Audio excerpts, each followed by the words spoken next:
ଏବେ ମାର୍କେଟକୁ ଏବେ ଅଦା ରସୁଣ ପେଷ୍ଟ ଆଣିବାକୁ ଯାଇଥିଲେ ଆଉ କିଛି ମିଳିଲାନି। ଏବେ ସଉଦା ହାଟ ରୁମ୍ରେ ଅଛି, ଆମେ ରୁମ୍କୁ ଯାଉଛୁ। ଦେଖିବେ ଆପଣ ଆମ ରୁମ୍ଟା କେମିତି ହେଇଛି। ହେଉଛି ଆମ ରୁମ୍।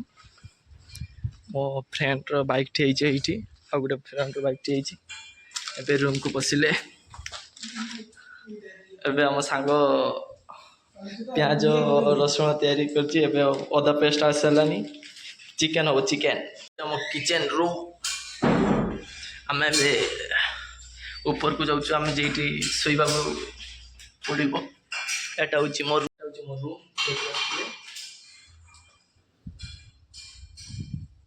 ଏବେ ଛାତ ଉପରକୁ ଯାଉଛି, ଛାତ ଉପର ଭିଉଟା କେମିତି ଦେଖିବ ଆପଣ। ଏଟା ହେଉଛି ମୋ ଛାତ ଉପର ଭିଉଟା କେମିତି ହେଇଛି ଆପଣ କମେଣ୍ଟରେ ଜଣେଇବେ। ଏଠି ଗାଧଉ ଫାଧଉ ରୁମ୍, ଜାମା କାଚା ଶୁକା ହବ, ଏବେ ରାତିରେ କାଚା ହବ। ରହୁଛି, ଧନ୍ୟବାଦ। କମେଣ୍ଟ ସେୟାର କରିବେ ଆପଣ।